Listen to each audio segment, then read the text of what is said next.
Sir 9 साल में उन्होंने हमें वायदा ये किया था कि हमारी गवर्नमेंट आएगी तो हम महिला आरक्षण बिल लाएंगे। 9 साल में किसने रोका है आपको? पूरा बहुमत आपके पास है, कोई भी विरोध नहीं कर सकता। अगर विरोध करेंगे तो उसको बुलडोज करने की ताकत आपके हथियार है, तो दे दीजिएगा महिलाओं को आरक्षण, दे दीजिए हमें हमारा हक। उसमें क्यों कतराते हो आप? वहां पे वस्तुस्थिति बहुत अलग है सर। कश्मीरी पंडित जो है उनको जो दिया वो हमारे मनमोहन सिंह सरकार ने दिया।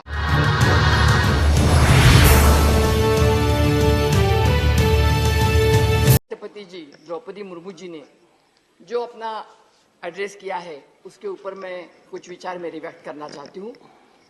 हमें अभिमान है कि एक महिला इस देश की राष्ट्रपति है।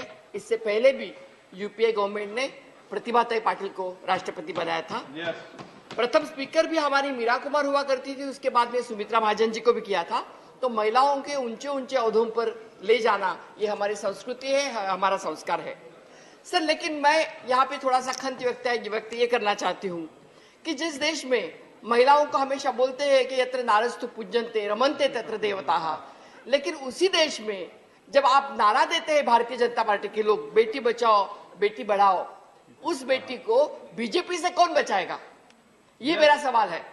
क्योंकि हाथरस की घटना जिसमें हमारी 2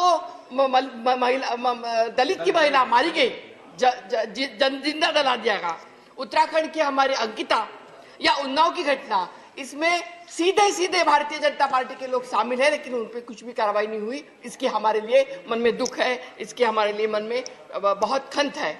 श्रद्धा वालकर का केस आता है, उसके लिए भी हमें बुरा लगता है।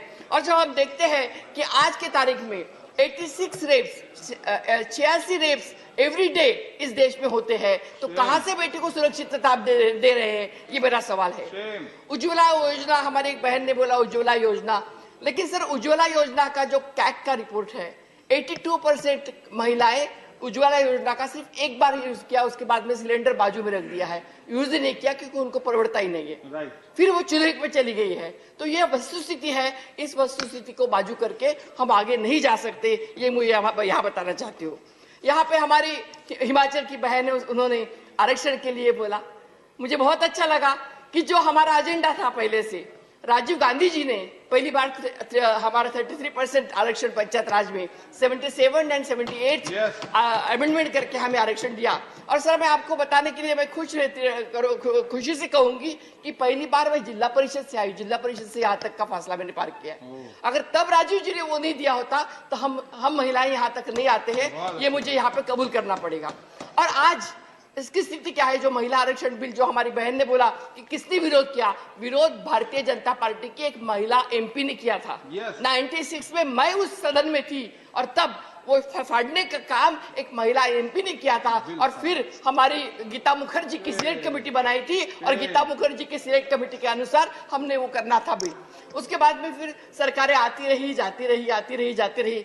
फिर भी सोनिया जी क्या पहल से एक ऐसा हमारा प्रयास हुआ कि राज्यसभा में, विधानसभा में, विधान परिषद में और लोकसभा में महिलाओं को आरक्षण दिया जाए। और इसके तहत हमने ये बिल राज्यसभा में पारित भी किया था। लेकिन दुर्भाग्य से अगली सरकार जो आई, उन्होंने हमें वायदा किया था, 9 साल हो गए सर, 9 साल में उन्होंने हमें वायदा ये किया था कि हमारी गवर्नमेंट आएगी तो हम महिला आरक्षण बिल लाएंगे। 9 साल में किसने रोका है आपको? पूरा बहुमत आपके पास है, कोई भी विरोध नहीं कर सकता। अगर विरोध करेंगे तो उसको बुलडोज करने की ताकत आपके हथियार है, तो दे दीजिएगा महिलाओं को आरक्षण, दे दीजिए हमें हमारा हक। उसमें क्यों कतराते हो आप? हम आपके साथ रहेंगे उस बारे में। मैं ये यहाँ पे आपके सामने करना चाहती हूँ सर। सिर्फ 2 मुद्दे ही बोलूंगी मैं। किसान के लिए बोलना चाहती हूँ क्योंकि आप जैसे मैं भी किसान परिवार से आती हूँ। मोदी जी ने प्रॉमिस किया था सर कि दुगनी आयु करेंगे हम, 22 में दुगनी आयु।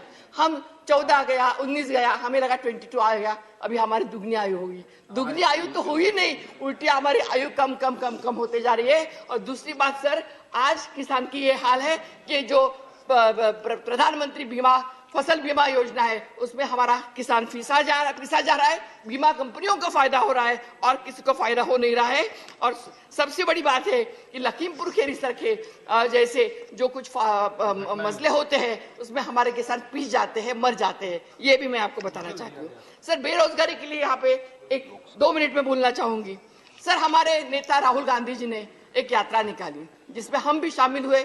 लास्ट में मेरे ही स्टेट में जहाँ पे मैं प्रभारी हूँ, जम्मू कश्मीर, वहां पे वो आए थे।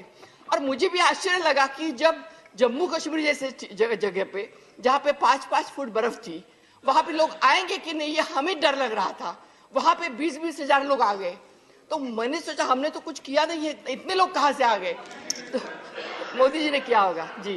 तो मोदी जी का ही काम है ये। इसका कारण ये है कि जिस तरह से एक एक आदमी फिसल गया है, एक एक आदमी पिसा गया है, त्रस्त है, जम्मू कश्मीर का हर कोई व्यक्ति आक्रोशित है, त्रस्त है। उनका 370 निकाल दिया, उनका स्टेटहुड का दर्जा निकाल दिया, उनको यूटी में डाल दिया, वो त्रस्त है। बेरोजगारी चरम सीमा पे है जम्मू कश्मीर में।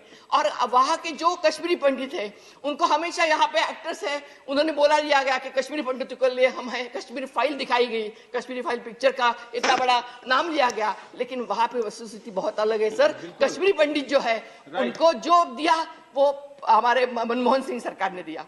उनको एक स्पेशल पैकेज दिया गया था, उनको घर दिया गया। वो कश्मीरी पंडित राहुल जी को मिलने जब आए, उनके गले लगा के रोने लगे और उनको बताने लगे राहुल जी के लिए जो लोग आए थे वो इसीलिए आए थे कि उनकी दर्द, उनका दुख, उनका दर्द समझने वाला, सहवेदना और संवेदना समझने वाला व्यक्ति उनके बीच में आया, इसलिए वो आए थे।